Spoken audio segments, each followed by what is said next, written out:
everyone, and welcome to our session on usable data. I'm Tammy Cumming. I'm the Assistant Vice President and Associate Provost for Institutional Effectiveness at Brooklyn College of the City University of New York.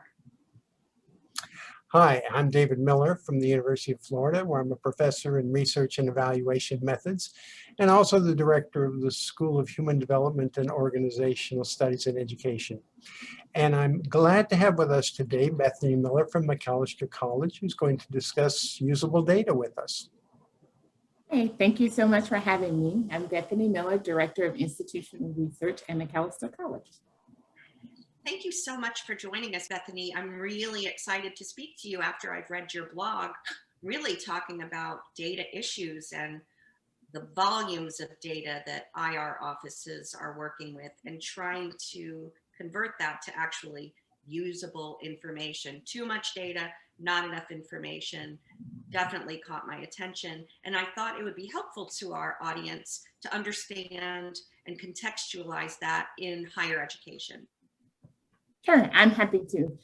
I think in higher education, we don't realize how much data we're collecting about our students and sometimes even about faculty and staff, and just where that information lives and how we can turn it into information that is really going to let us have more data-informed decision support to really lead to better outcomes for student success and institutional success.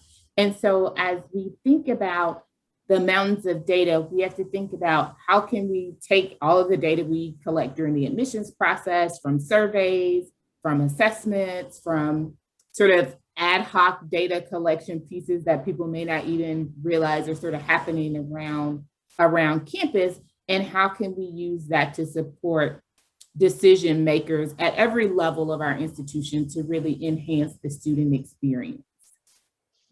Thank you. That's interesting. We, of course, have all experienced that in our institutions where we have too much data and sometimes not enough uses for it. So that's always a very interesting issue to us. One of the things, of course, that would be good, I think, for our listeners out here is to sort of think a little bit about, I was wondering if you could talk just a little bit about how we go from data to usable information.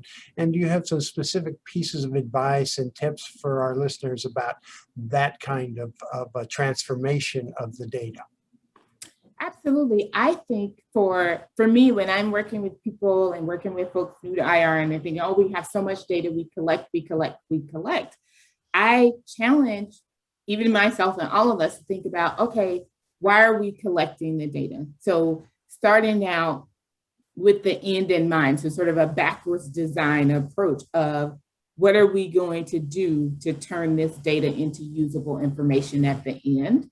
And so thinking about who are my obvious stakeholders, like who asked me for the data, who I know easily can use it, who are the not so obvious stakeholders? And then are there ways to get it out to the campus community?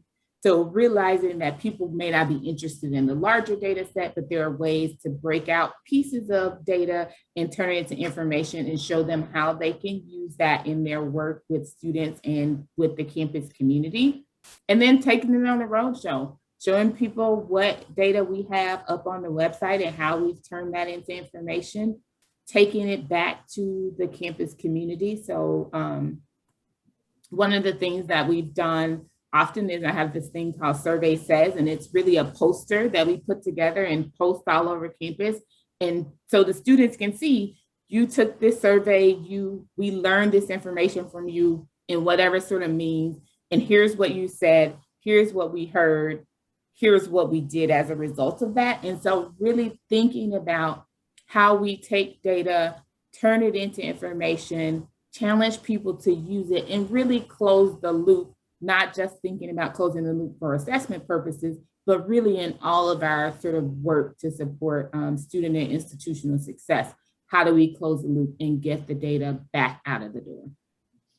I think that what you just mentioned is super helpful. And what I picked up on was actually you're making sure that all of the constituencies understand what data you actually have for them. Because sometimes we'll run into situations and I don't want to go on too long about this, but you'll have people say, oh, I'm going to do a survey to collect this, information. I'm going to do a survey. And you're like, wait a second, we have this information. So it sounds like you're promoting your office and, really using that. And what I love is that you're showing the students or whatever group that data was actually acted upon.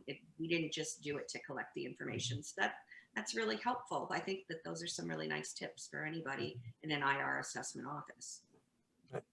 I think very much related to that at our institutions, one of the other key things we've discovered is not just being concerned about whether or not the information gets back to who it was originally intended to or to the students, but also we have these large, for example, a large survey about the undergraduate research experience. And it's used broadly and widely by many of the offices in the administration. So it's also, I think, a matter of being knowledgeable and sharing throughout the campus with others who might use that information about the data and its potential for them out there. So there's lots of good ways of thinking about this information, and I think people are beginning to think in that way, that I don't have to go collect the data, that it's already out there. And so that's a very good way of thinking about it. Helps eliminate the survey fatigue that we start to see with dwindling response rates. So this has been great. I've really enjoyed the conversation. And Bethany, again, thank you so much for taking time out of, I know you're at a conference today when we're taping this. We appreciate you being here with us.